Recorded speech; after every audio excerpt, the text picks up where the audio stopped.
ৰঙিয়াত ইছলাম ধৰ্মাৱলম্বী লোকসকলৰ ইস্তেমাৰ প্ৰস্তুতি তুংগত আগন্তুক ফেব্ৰুৱাৰী মাহৰ 13, 14 আৰু 15 তাৰিখত ৰঙিয়াৰ শোলমাৰী পথাৰত তিনিদিনীয়া কাৰ্যসূচীৰে অনুষ্ঠিত হ'বলগীয়া ইস্তেমাৰ প্ৰস্তুতিৰ বাবে প্ৰতিদিনে শ্ৰমদান কৰিছে সহস্ৰাধিক লোকে।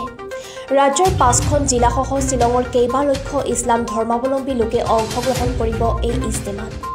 এই ইস্তেমাৰ কাম-কাজৰ বাবে ৰাইজে আগবঢ়াইছে 50,000ৰো অধিক বাঁহ, লগতে গাড়ীয়ে গাড়ীয়ে ধান খেৰ আৰু নৰা।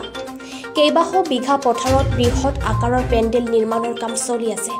ৰাজ্যৰ কামৰূপ মহানগৰ, মৰিগাঁও, দৰং, বাক্সা আৰু শ্বিলঙৰ লক্ষাধিক ইছলাম ধৰ্মাৱলম্বী লোকে অংশগ্ৰহণ কৰিব এই ধৰ্মীয় সভাখনত। উল্লেখ্য যে 15 ফেব্ৰুৱাৰীৰ দিনাখন ইস্তেমাৰ অন্তত লক্ষাধিক লোকে বিশ্ব শান্তিৰ বাবে দোৱা কৰিব আল্লাহৰ ওচৰত। এই ইস্তেমা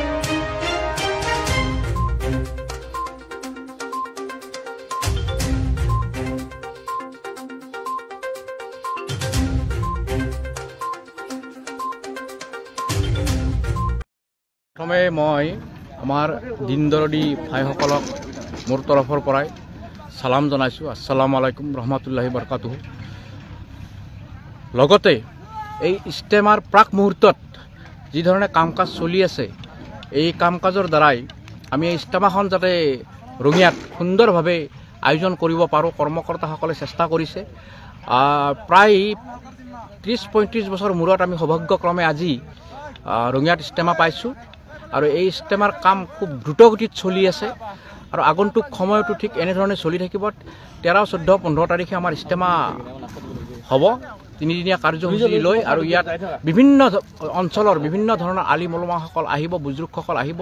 ইয়াতে বিশ্ব শান্তি তথা গোটেই মানৱ জাতিৰ মংগলৰ কাৰণে দোৱা প্ৰাৰ্থনা হ'ব। আৰু এই সম্পৰ্কে ক'বলৈ গ'লে আৰু বহুত দীঘলীয়া আছে। ইয়াত বৃহৎ এৰিয়া এটা ধৰি লৈ ইয়াত ইস্তেমাৰ আয়োজন কৰা হৈছে।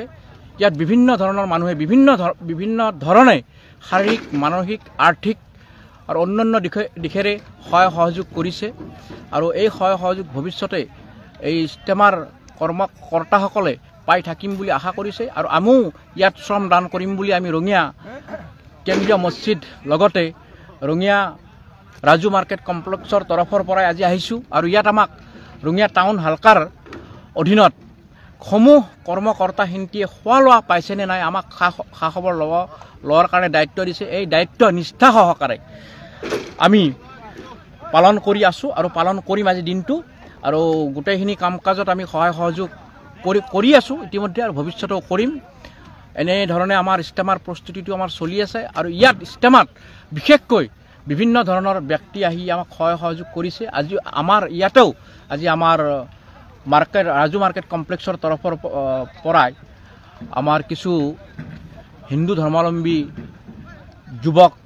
ব্যৱসায়ী যুৱক আহিব। তেখেতেও ইয়াত শ্ৰমদান কৰিম বুলি কৈছে আৰু যোৱাকালি আমাৰ আলোচনা বিলোচনা হৈছে। আমি অলপ আগতীয়াকৈ আহিলোঁ, তেখেতসকল আহি আছে। এইটি যি ধৰণে আমি সহায় সহযোগ ইয়াত পাইছোঁ, এই সহায় সহযোগৰ বাবে আমাৰ ৰঙিয়া অঞ্চল ৰাইজক আমি আমাৰ তৰফৰ পৰাই বিশেষ ধন্যবাদ জ্ঞাপন কৰিছোঁ। আৰু আগন্তুক সময়ত এই প্ৰস্তুতিৰ কাম সুন্দৰভাৱে যাতে চলি যায়, এই আমি ওপৰৱালাৰ ওচৰত দোৱা প্ৰাৰ্থনা কৰিছোঁ।